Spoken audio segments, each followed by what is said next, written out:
as passé une excellente journée et que tu es prêt ou prête à passer une excellente nuit et surtout une excellente soirée en ma compagnie. Pour ce soir, avant de débuter, je t'invite à boire de l'eau et regarde ce que j'ai déniché. Pour les plus anciens et anciennes d'entre vous, vous allez vous souvenir de cette petite flasque.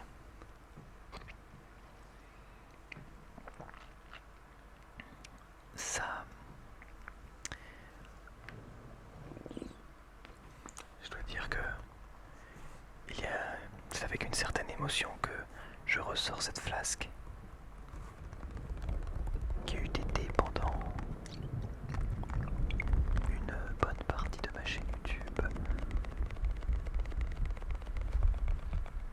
une icône.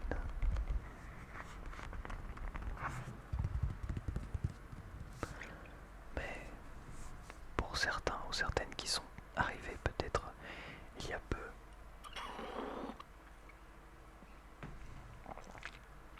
je vous présente la flasque.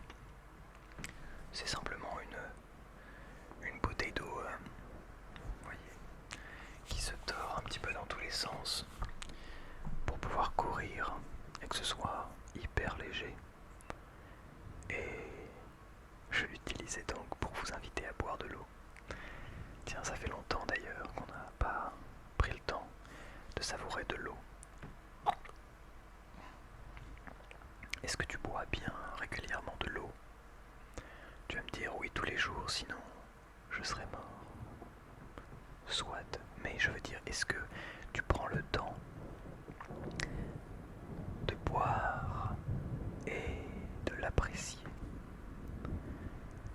Ça, c'est une vraie question. C'est une vraie question à laquelle seul toi possède les réponses.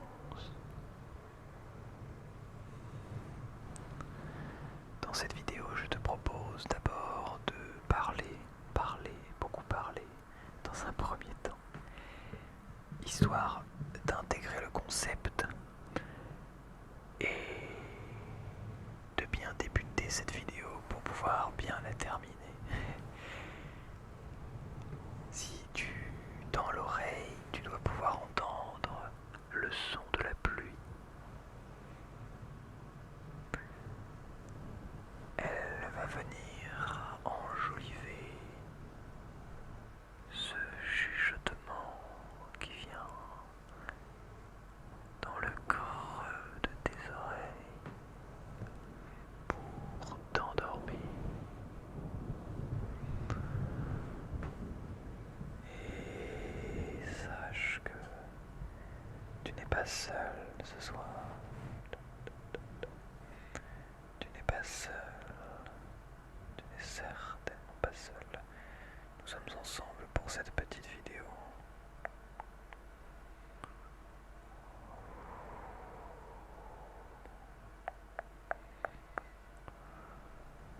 Ok.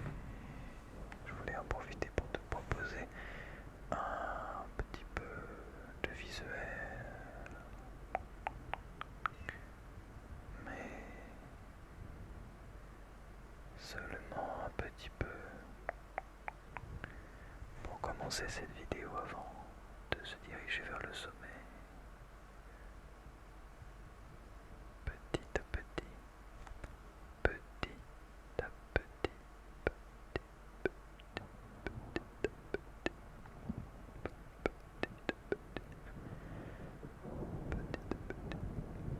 oui. Est-ce que tu as passé une bonne soirée?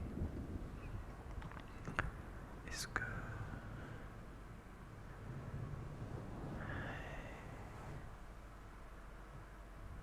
je suis complètement flou, complètement flou.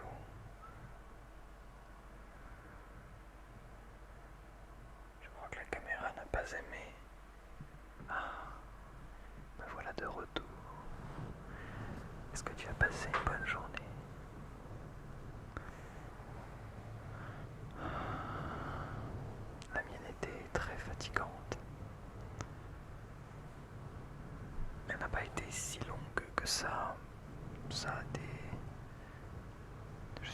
parti à 8h30, je crois. 8h30, 9h peut-être même. Donc ça va.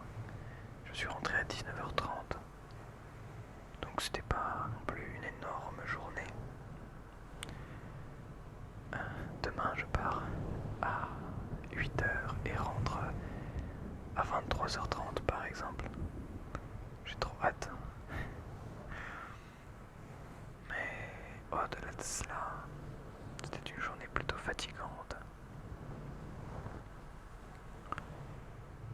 Parce que demain matin, je vais réaliser mon récital. Un récital, c'est comme un examen. C'est un examen ouvert au public. Et ce récital, je le fais pour la fin de ma première année. Eh bien, c'est un examen, une sorte de concert qu'on prépare. Et étant dans une classe où nous jouons deux instruments, du moins j'ai décidé d'acheter un deuxième instrument pour pouvoir jouer de deux instruments. Eh bien, ces deux instruments qui pèsent individuellement 3,5 kg, qui sont assez volumineux. Donc j'en mets un dans le dos et j'en mets un devant moi, respectivement 3,5 kg chacun, mais bien entendu, il y a le poids de toute la housse, le poids des partitions, le poids de tout le reste. Il y a beaucoup de choses dans les housses. Donc je pense avoir peut-être porté 15 kilos, peut-être 20, pendant peut-être au total pas loin d'1h30. Entre les trajets pour aller au métro, au bus, au RER, au machin, ceci, cela. Et c'est fatigant. C'est fatigant. Et là je me dis mince, pourquoi je n'ai pas gardé un seul instrument pour ce récital où j'aurais pu faire les trajets en vélo avec un seul instrument. Ce qui rend quand même le moment nettement plus agréable. Je préfère 100 fois faire 45 minutes de vélo que 1h30 de transport en commun. Bref, je me plains, mais sinon, ça reste quand même une chance de pouvoir étudier la musique. Je sais pas s'il y a des choses comme ça pour lesquelles tu te rends compte parfois, tu te dis mais j'ai quand même une chance énorme. J'ai quand même une chance énorme de pouvoir faire ce que je fais. Si tu ne fais pas quelque chose par passion, peut-être ça ne t'arrive pas de penser cela, mais si tu fais ne serait-ce qu'une passion quelque part, bien se rendre compte de la chance que l'on a, c'est un point énorme. Et je crois que il faut en profiter.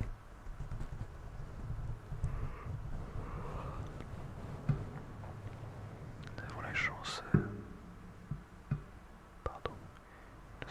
d'avoir atteint un tel niveau en musique. En Europe et en France, on a une très belle école de la musique classique, mais aussi de la musique jazz et de la musique actuelle, qui sont, on va dire, tous les styles,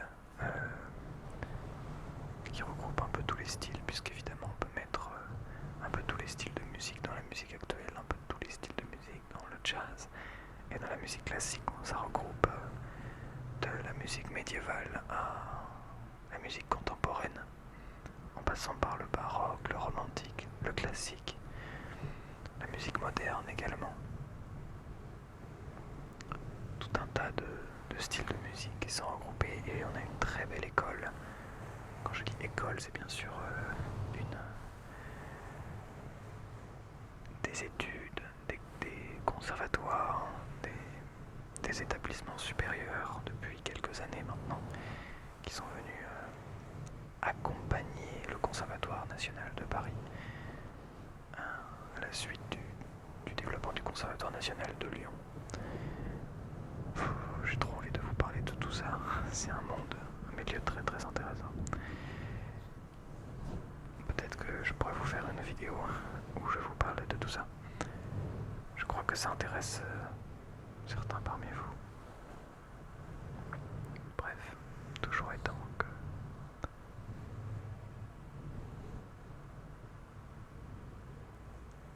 c'est bien la musique.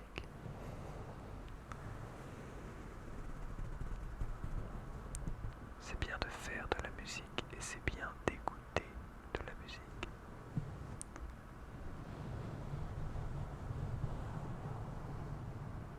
D'ailleurs, vous écoutez quoi comme style de musique, vous? Ça m'intéresse de savoir. Personnellement, j'écoute, je pense, beaucoup de styles classiques. J'aime beaucoup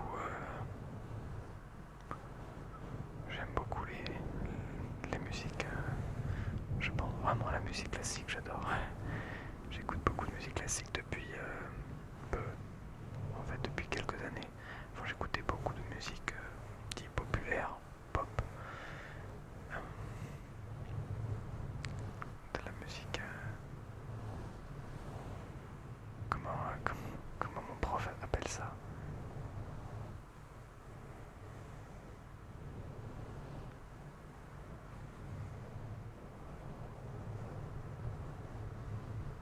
Je ne sais plus. Il y a le terme évidemment musique populaire, mais il y a également un autre terme qu'il a employé. Musique, genre musique marketing. Musique, en tout cas de la musique qui touche tout le monde. Ce qui est très bien. C'est vrai que il peut y avoir un petit peu cette séparation entre cette musique, autrement appelée musique minimaliste, qui n'appelle pas un grand développement mélodique et harmonique, voire parfois même rythmique, qui est construit sur la base de bien souvent, une carrière de 4 accords, qui sont souvent une suite très basique d'accords, qui vont ressortir, bon, 1, 4, 5, 1, et voilà, souvent c'est premier degré, quatrième degré, cinquième degré, retour sur la fondamentale, et c'est ce qu'on appelle de la musique minimaliste, et c'est beaucoup utilisé dans pas mal de musique aujourd'hui. Ça n'a rien de mauvais, pourquoi pas. Mais c'est vrai que ça suit très souvent le même schéma quand on regarde un petit peu ça. Ce qui je sais que personnellement, c'est très chouette d'écouter certaines musiques, mais c'est vrai que à force, il y a une certaine redondance dans ce style de musique, parce que en fait il n'y a pas de développement harmonique, c'est-à-dire que ça c'est simplement on pose une question, on la résout, on pose une question, on la résout. Il n'y a pas de chemin un petit peu. C'est pour ça que d'ailleurs, notamment Jean-Sébastien Bach était très très connu, et toujours très très connu. Mozart, Beethoven, c'est pour ça qu'ils sont très connus, parce que en fait, quand ils écrivent de la musique, ils font croire à notre oreille qu'on est à un certain endroit, et finalement, ils vont à un autre endroit. Et ça, parce qu'ils maîtrisaient à la perfection la théorie musicale, qui permet des choses de fou furieux. Vraiment, vraiment, c'est tellement complet. Bref, finalement, j'ai passé la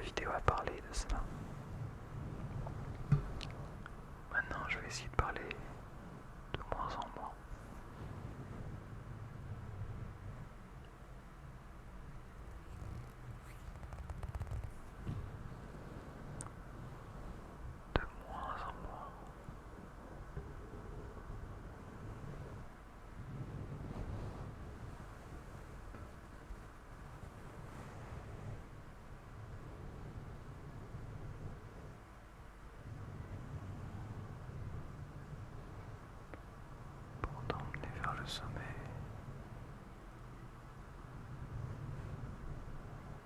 Petit à petit.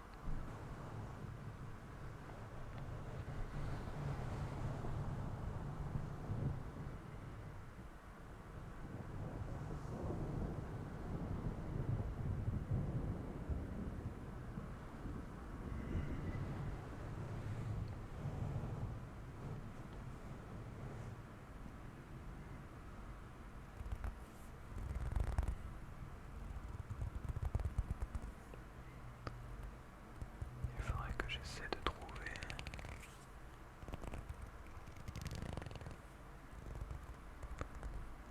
un studio d'enregistrement.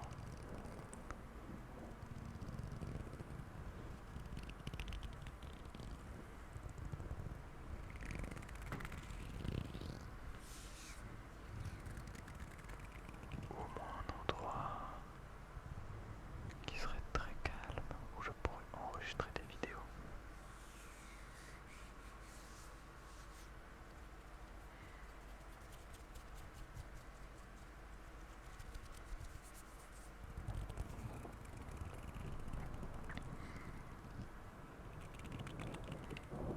Pour te détendre dans le silence.